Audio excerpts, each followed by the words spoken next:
Diving into the explosive world of Borderlands 3, a game that came out with guns blazing, capturing the hearts of looter-shooter fans worldwide. But as quickly as it rose to the top, it seemed to fall just as fast. Well, what happened? How did Borderlands 3 go from being one of the most anticipated games of the decade to a title that many felt missed the mark? Buckle up, because we're about to take a deep dive into the rise and fall of Borderlands 3. Let's rewind the clock to 2012. Borderlands 2 had just dropped, and it was absolutely phenomenal. With its signature cel-shaded art style, over-the-top humor. Please stop. What the hell? That must have hurt. A dying puppy. A baby in tears. If the previous statement elicited any emotional reaction, report to your supervisor for summary destruction. You're attacking the end of my shit. Why am I loaded? Tell my wife she's An endless loot. It set the gold standard for what a looter shooter could be. Fans were immediately clamoring for a sequel, including me, by the way, because holy Jesus Christ, where was Borderlands 3 at the time? And Gearbox Software had their work cut out for them. For years, rumors swirled and anticipation grew. Borderlands the pre-sequel offered a taste, but it wasn't enough to quench the thirst. Then, in March 2019, the wait was over.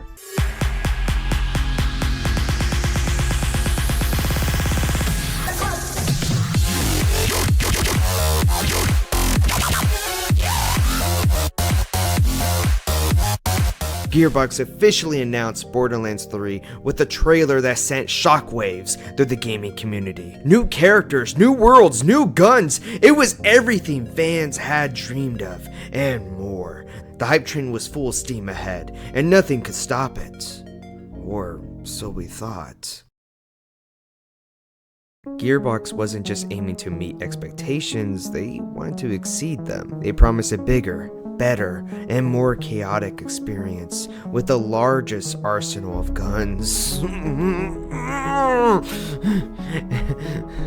storyline was teased to be epic, spanning multiple planets and diving deeper into the lore of the Borderlands universe. It was shaping up to be a looter-shooter masterpiece. And let's not forget, Borderlands pre-sequel, the ending of that actually made us feel like the storyline of Borderlands 3 was gonna be really, really epic.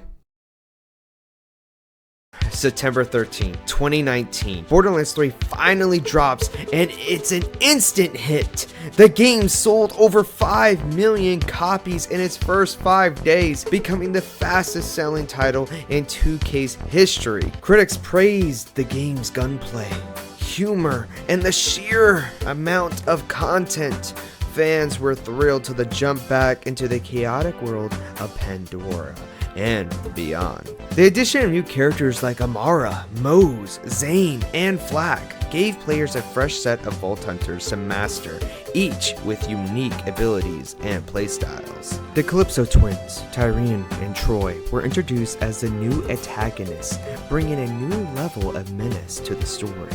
The game was packed with content, from the main storyline to side quests, challenges, and of course the hunt for legendary loot. It seemed like everything was going according to plan, but as the honeymoon phase faded, some cracks began to show. Players started noticing bugs, and lots of them.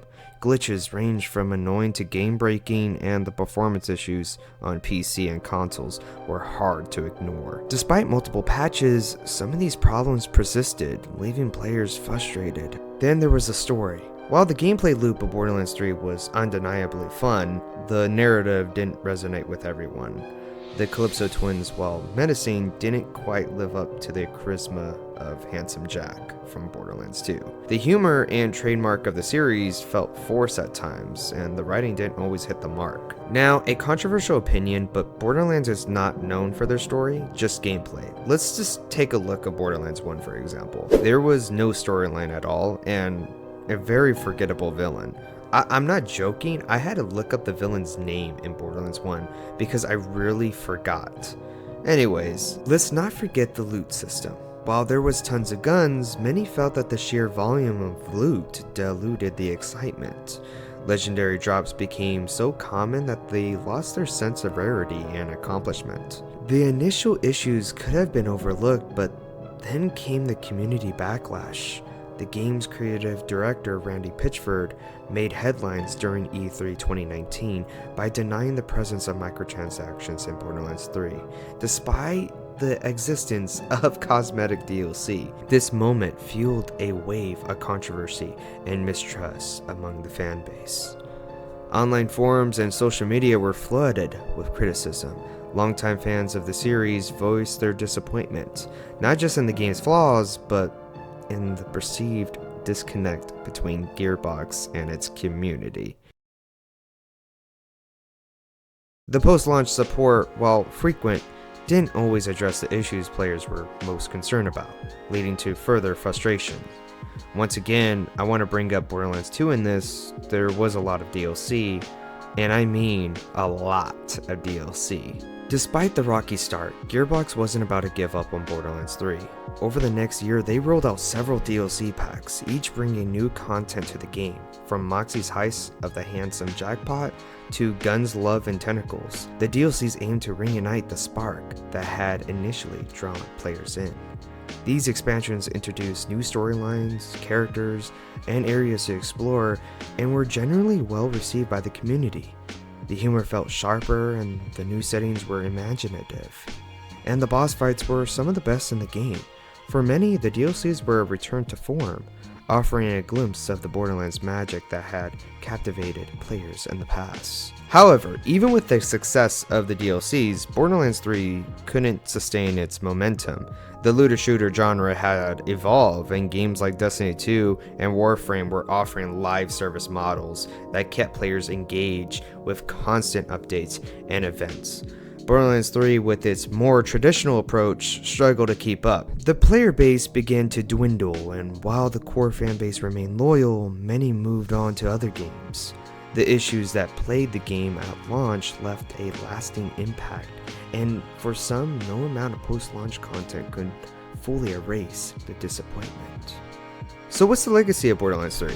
It's a game that soared to incredible heights, but was also a victim of its own ambition.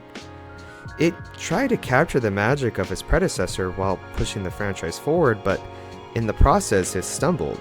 Yet, it's also a game that offered countless hours of fun, memorable characters, and a world that many players would never forget. The story of Borderlands 3 is a cautionary tale for developers about the dangers of overpromising, the importance of post-launch support, and the need to stay connected with your community. But it's also a reminder that at its core, the Borderlands series is still beloved by many.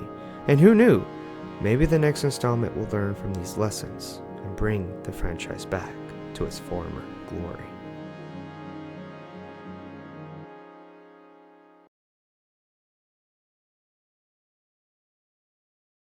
Thank you guys for watching. Make sure you do watch another video because I put a lot of effort and time into these videos, so if you guys can just watch another video, that would be awesome. I create content, tons and tons of content. Just please watch another video.